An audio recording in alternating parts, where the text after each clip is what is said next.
Hey guys, welcome back to the channel. Today we are going over the UK MOD answer to my Freedom of Information Act request. That is right, the Ministry of Defense themselves have sent me a lot of paperwork in regards to Invictus, and surprise, surprise, it's redacted.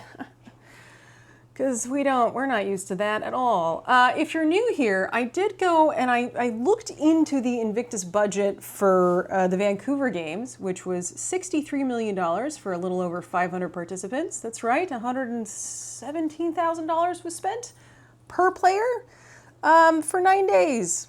So anyway, I was researching and asking questions, and I will be very careful in saying this, but I was led to a document between the Canadian government and Invictus, and the budget was redacted. So I thought, well, let's make sure that, that doesn't happen here, because as we know, Birmingham was in bankruptcy, and if you saw my video from a couple weeks ago, I went over all the budget cuts, like libraries. They lost $2 million in funding. But Invictus gets an underwrite of $26 million. Gee, I wonder why. It's so weird. Keep libraries funded for 10 years, fund Invictus for 9 days.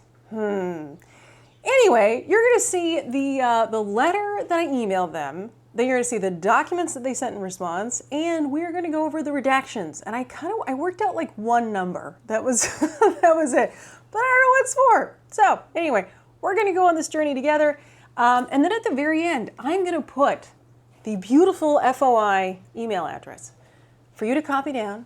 And you guys can send your own questions, or if you want to contact me directly, because I am still in communication, you'll see there's a couple things that I was asking clarity for, and so I'll read that letter at the end as well.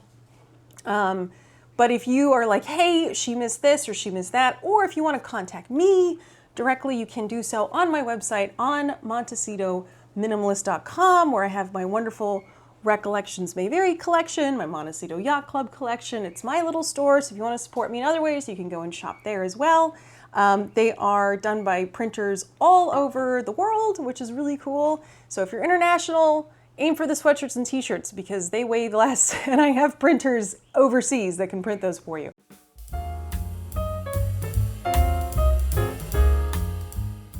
Okay. So here it is. UK Ministry of Defense. It says, thank you for your email of 12th of April, 2026, requesting the following information. This is what I wrote.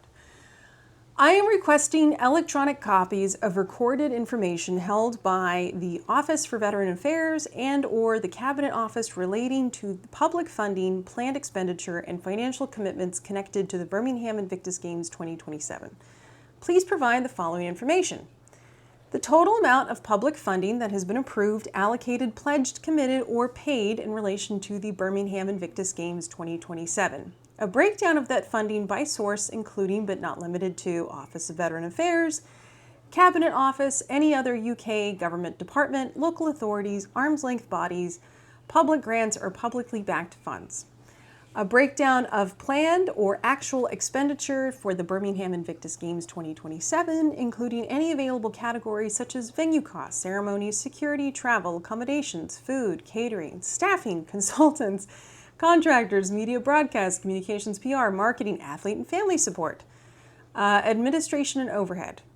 Number 4, copies of any budgets, budget summaries, cost estimates, business cases, business briefings, business cases, briefing papers, submissions, or funding agreements related to the Birmingham Invictus Games 2027, and copies of any correspondence, meeting minutes, briefing notes, or internal memoranda discussing the amount of public money to be provided, the purpose of that funding, how that funding would be spent, expected contributions from non-government partners, sponsors, charities, or foundations. I'm going to just pause there. Remember that. Any documents showing which costs will be covered for competitors. Number 6, also pay attention to this, for competitors and their families, including whether travel, accommodation, meals, insurance, or related expenses will be paid from the event budget. I'm asking for number 6 because I can't find hard information as to who pays what for Invictus. And also, there was a veteran who was injured, and Invictus was not insured. And no patrons or anything stepped up and paid his medical bills. Anyway, for the avoidance of doubt, I'm requesting electronic copies only. If any part of this request is considered too broad, please treat this email as a request for advice and assistance under Section 16 of the Act, and let me know how the request can be refined. Okay, so here is our lovely answer. I am treating your correspondence as a request for information under the Freedom of Information Act 2000. A search for that information has now been completed within the Ministry of Defense, and I can advise that some of the information is held. Regarding to question 1, to support the bid, the UK government has provided an underwrite of up to $26 million. Now, this is different than Canada. Okay, this is an underwrite. So they're saying that they're going to, if Invictus can't raise enough money, the government will kind of come in and underwrite additional funds as needed. The underwrite was agreed as a contingency specifically to ensure delivery of the games if sufficient commercial sponsorship was not secured. I literally just said that, I'm sorry. Regarding question 2, a proportion of this underwrite has been set aside over 3 grants, which highlights the funding allocated on a contingent needs-led basis and released incrementally. We've got $374,000, $643,000, and $6.7 million. The grant agreement is attached. Regarding questions 3, 4, and 5, some information has been identified which falls within the scope of your request and is attached. Please note that the expenses referred to the document Grant Addendum 2 relate to delivery cost. As you will see, some of the information within these 3 documents has been redacted, as it falls within the scope of the exemption provided for at Section 40, personal data. Personal data. Who's personal data?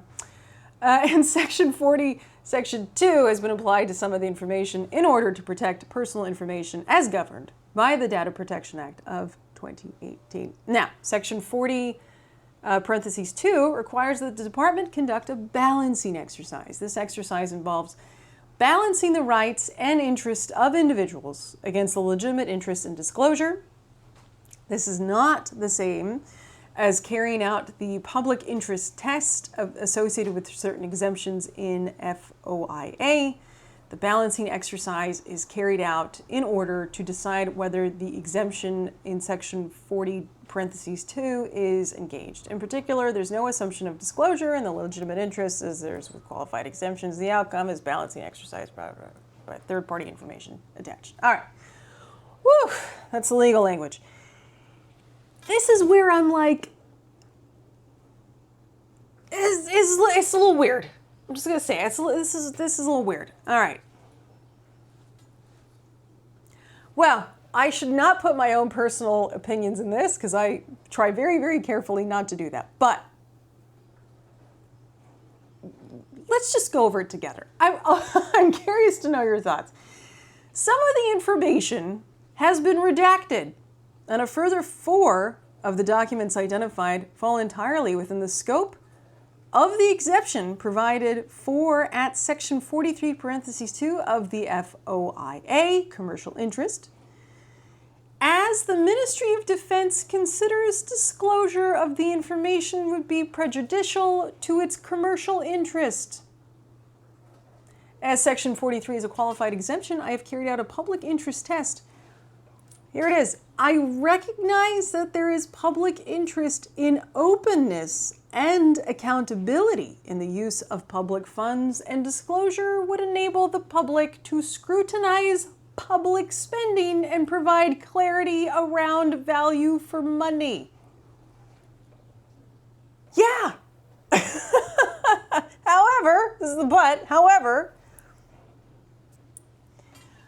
I consider that this is outweighed by the public interest in protecting the department's commercial interest alongside the authority's ability to achieve value for money. Disclosing the information could prejudice the MOD's commercial relationships and impact the department's bargaining position in the future. Moreover, the information could be exploited for further profit or other gain. Upon consideration of the balance of public interest lies in withholding the request for information under section 43, parentheses 2.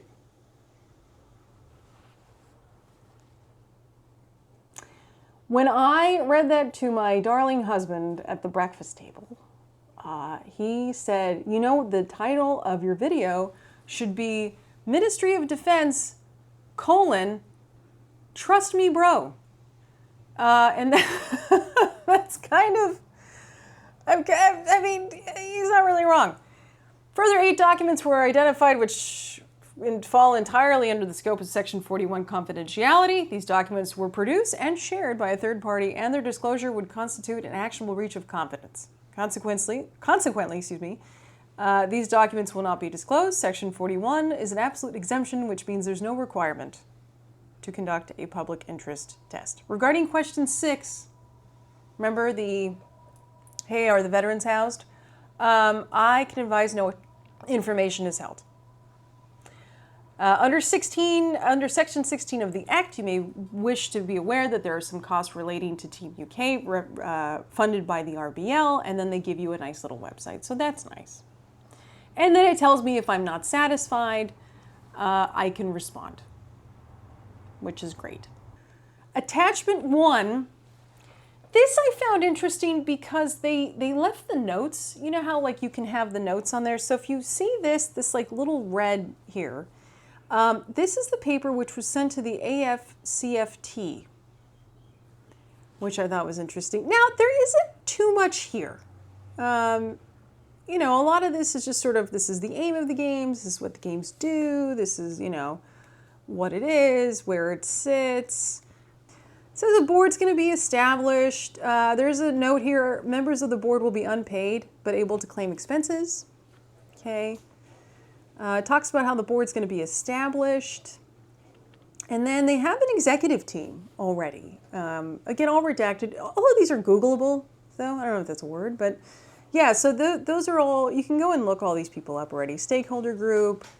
There's an appointment process. So it does kind of give you the lay of the land. And it looks like they are keeping an eye on it because I have been looking at I've read lots of documents on Invictus.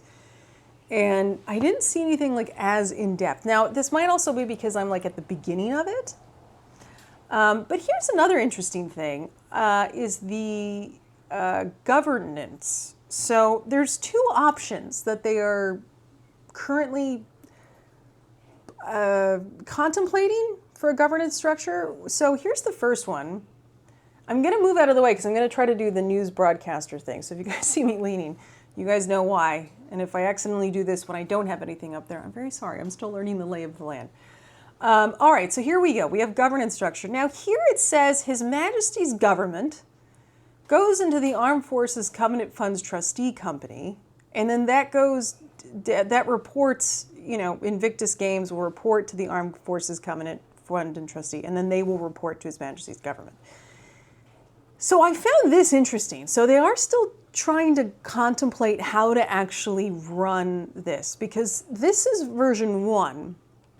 And you can see Invictus Games Foundation, right? Because that's separate. Armed Forces Covenant, that's separate. Invictus UK board structure, stakeholder group, like everything's kind of like, here's governance structure number 1. Now, number 2 is Invictus Games UK just reports directly to His Majesty's government. And then there's like a partnership with the Armed Forces Covenant Trustee Company, and then there's, of course, the foundation and then the board, right? So I find that interesting.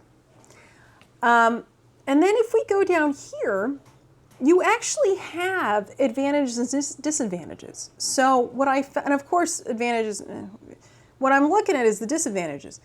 Reputational risk to the AFCF trust if the games are not seen as successful. Current AFCF trust beneficiaries may view a focus on Invictus Games 2027 as a departure from the core purposes of AFCF trust, or may consider that the trust is showing undue preference to particularly beneficiary groups, like the King's Son. An additional governance layer could confuse priorities and slow down decision-making.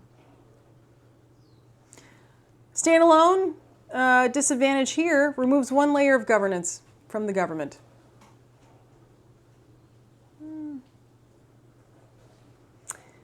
Yeah. I think it's interesting that they're contemplating about that. And we'll go on to attachment 2 now. All right, so here, this is the best. It's the bid grant. Invictus UK 2027 bid grant, $374,000 is what they're looking for. Okay. It is $374,000 to cover the cost of the bidding process.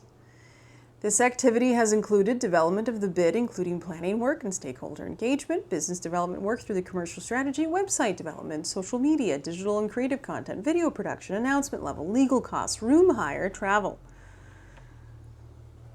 Risks. Why are the risks redacted? That's what you choose? You choose to redact the risk? Anyway, if delivery falls behind schedule or contractors are not paid on time, this could be embarrassing for the government as the public underwrite, and the award of host status has both been publicly announced. News that there are problems with delivery could cause negative press, while any potential issues that might arise during the games themselves as a result of not making the initial payment could cause embarrassment and both nationally and internationally. Direct award is the only option. Or B, we could do nothing. We could wait until the framework agreements are in place regarding the underwrite, and this may help address uncertainty regarding the amount of public money to be spent. However, as outlined above, this could risk causing a delay to the delivery of the games. $374,000 is affordable. Yeah, so that's a grant. The risk, I just thought, again, just being completely blacked out. Like, of course they are. All right, attachment 3 is where we get this I think was more telling. Here we go. I'm going to scroll all the way down to the end. All right, here's your expenditure. It's redacted, the whole thing. It's just, again, MOD, trust me, bro. Now, let's go up here. So this document is, there's an executive summary again. We're going over different, it's kind of giving us what they're eventually going to be paying out, kind of like all of the steps of like how they would actually pay everything out for that 26 million pounds. But what I find to be really interesting here, because it's all that stuff, we know it's an underwrite of up to 26 million. Okay, so what I find interesting is risks. Okay, so risk here, high level associated with the business case is outlined below. Now, we have risk, number 1, loss in confidence of Invictus UK 2027 by media and public. Root cause, mismanagement of public donated and sponsorship money. I wonder who started that conversation. Impact, negative impact on the UK government and Invictus UK and delivery of the games. Mitigation, regular meetings and reports supplied to government officials to review progress. Well, we know that happened in Canada and they just redacted it, so... Board consists of experienced leaders in cross-cutting areas relevant to games delivery, and Director OVA sits as board observer, including on the audit and risk subcommittee. All right. Risk, global disruption on armed forces sector. Obviously, we have geopolitical instability, lack of capacity in MOD and external defense stakeholders that support delivery of the games. Makes sense. Number 3, failure to deliver the forecasted approved budget. A significant gap in income due to lack of funding, resources, escalating costs, and lack of cost control by Invictus UK 2027. That's the second time that they have talked about the budget. Lack of cost control. What an elegant way to say that. Couple things, commercial revenue targets not being met, ticketing revenue not being met. We've seen the pictures. at Invictus Vancouver. Wider fundraising activities unsuccessful. We know the patron doesn't like to fundraise. Pressure on government to increase spending. How they're going to mitigate that: regular meetings and reports supplied to government officials to review progress. Board consists of experienced leaders with cross-cutting, right? And then the director sits on the subcommittees. All right. I like, this is my favorite thing, how I didn't highlight this, by the way. Version protective marking, page 5 of 7. I just thought that was really funny, the way that they did that. Anyway, auditing and assurance. Within 6 months, they will go ahead and audit and all that good stuff. And then that's pretty much the end. And then here's the expenditure again. Anyway, that's attachment 3. Now, again, I'm not saying that going back to that little cheeky wink, I did not particularly start this. There has been questions for years about Invictus budgeting. I think when you break down $63 million into 500 participants, and then you realize everyone could have walked away with over $100,000 apiece, I think that maybe that conversation stirred up new conversations. But yeah, again, I'm an airline pilot, right? I'm not a reporter. I make metal tubes fly through the sky. I'm just doing this for fun. You know. Anyway. Hey, editing Rachel here. Okay, so first of all, I was like, it's 8 documents and 4 receipts. How long can this be? And it ended up being 98 minutes long. So right now we're at 20. We went through documents 1 through 3. So the next one's gonna be 4 through 8, and then the receipts as well. And like in real time, I actually found out how much Invictus is actually getting paid, because they redacted one document but not the other, and then I cross-checked it, and so you're going to see that. So there were some inconsistencies coming up in these documents that you haven't really seen here leading up to this. If you guys still want the email, I did promise you that. It's going to be right here. So if you guys want to run your own investigation, remember, be polite, be kind. You know, you're asked from a place without emotion. This is all a technicality. So if you guys want to ask questions, go ahead, email them. You can do your own investigation. If you want questions for me to submit, because I am still in communication with them, also feel free to contact me, as I said earlier, montecito-minimalist.com under the contact form. And yeah, that's pretty much it. The next video will be uploaded just in a few days. I just want to kind of get this out so you guys can see what I have been working on. And then, yeah, you will see in a few days how much Invictus is actually getting paid. I might actually keep it like in real time, because I have, you know, I went back and forth and clicked around and I was super surprised. But yeah, you will get to see how much Invictus is actually getting paid by the government to use its name. Anyway, I'll see you guys in the next video. In the meantime, let me know your thoughts. Yeah, I'm super curious what do you guys want to know? If there's anything that you see now that you're like, make sure you ask the MOD this, like let me know, because there is a timeline and it's only so many days after I receive the first like batch of documents that I can ask them questions without having to like file new stuff. Yeah, so that's pretty much it. I will see you guys in the next video in like just a few days. It's going to probably be either Friday or Saturday. Latest is going to be Sunday that I upload it. I'm just going to have to like try to work on the rest of editing this thing. Sorry. Okay, I will see you guys in the next video. Enjoy, and let me know your thoughts below. Bye.